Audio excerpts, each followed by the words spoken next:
Hey guys, it's Wave. So, since I made the Gragson video last week, I figured, a couple of things to come out that I think it's warranted to make a follow-up video to kind of discuss some of the things. So, there's two topic points I want to address. We'll get through the first one because this one occurred, a couple days ago. The other one happened as of recording this on the 8th. So, the first one is he was actually eventually fined $35,000 and docked 30 points, and his team was docked 30 points for his on-track incident. What are my thoughts on this? I mean, it's something.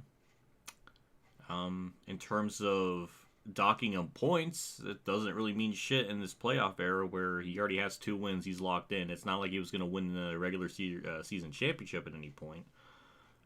It may cost him one position.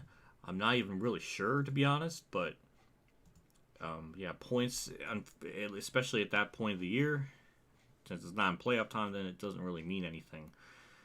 Being fined $35,000, considering these drivers make hundreds of thousands, if not millions, throughout their Xfinity career, that again is a very small fine, and that doesn't really even drop a bucket into the damages he caused on track, which clearly were a lot more than 35,000. In fact, NASCAR and NBC's Twitter, they even mentioned this, that the cars he damaged was, in order to repair it, was way more than 35,000, which is, to me, it's like a no shit moment because the cars are expensive. So yeah, especially 13 cars that he destroyed in some capacity. The other thing is, there's this tweet that came out where Gragson went to Kaulig to apologize for the damaged cars. And what are my thoughts on that? Well, I mean, you would think on the surface that would be, that's good. Hey, he is apologizing to a team that he did damage cars.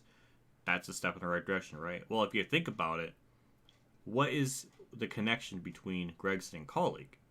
Well, pretty simply enough, Kaulig is really Gregson's only chance to get into a cup ride is through Kaulig, and currently he's a part-time driver with that team. So it makes sense for him to apologize to that team first. But what about the other teams or drivers or cars is up that he damaged?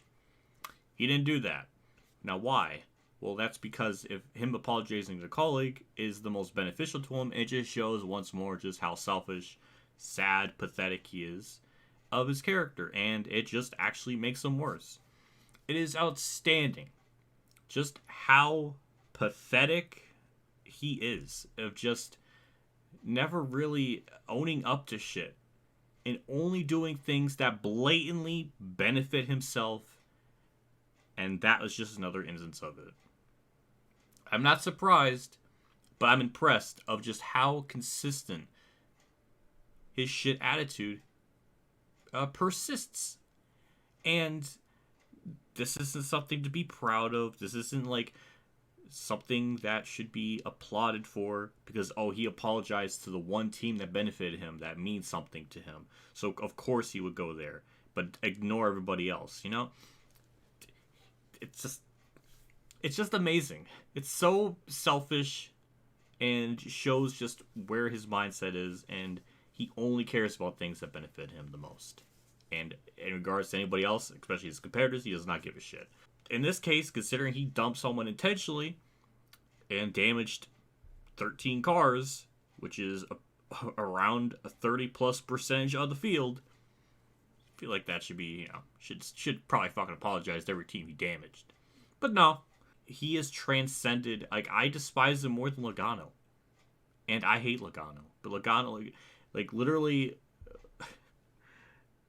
Gragson makes Logano look like Mark Martin in comparison. Like it's that bad. And for me to say that I've had a long history of paying Logano, and for me to say that's a big old statement. So yeah, it's just, I don't even know what to say at this point. It's just, I'm not surprised. It's so just pathetic. He's such a sad, pathetic little man. God damn. And yeah, I mean, the only thing is like the penalty. It's something, but it's kind of similar to how it was in 2012 when Gordon took out Boyer. He got fined some points when it really didn't matter to him at that point in the season because he was already out of the championship hunt, and he was like fined what, $100,000, which considering Gordon's racing career, he's made almost over $100 million plus dollars.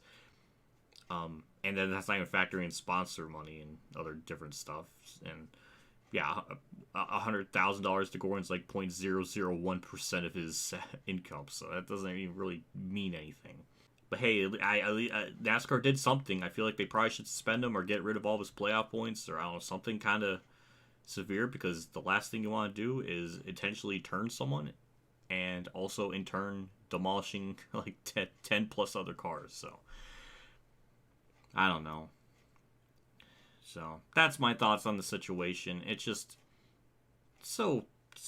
God, the fucking Kaulig shit. Like, it's like, it's so pathetic. Like, what? It's like so obvious what his intent is. It's just, he's so pathetic. He's so sad. I'm gonna get going. That's my 2 cents on that whole situation. God damn, I should make this into a series where I just address the stupid shit Gragson does, because honestly, I could probably have at least maybe 50 different other videos on this topic in the next, like, year, because it happens so damn much. I didn't even get into the whole Jeb Bird and Gragson thing, which, that was, like, one of those rare instances where Gragson actually was the innocent victim in there, because Jeb Bird made, like, a stupid comment saying, oh, he's better than Gragson. If you look at the stats, it's like, what are you talking about? That's not even close.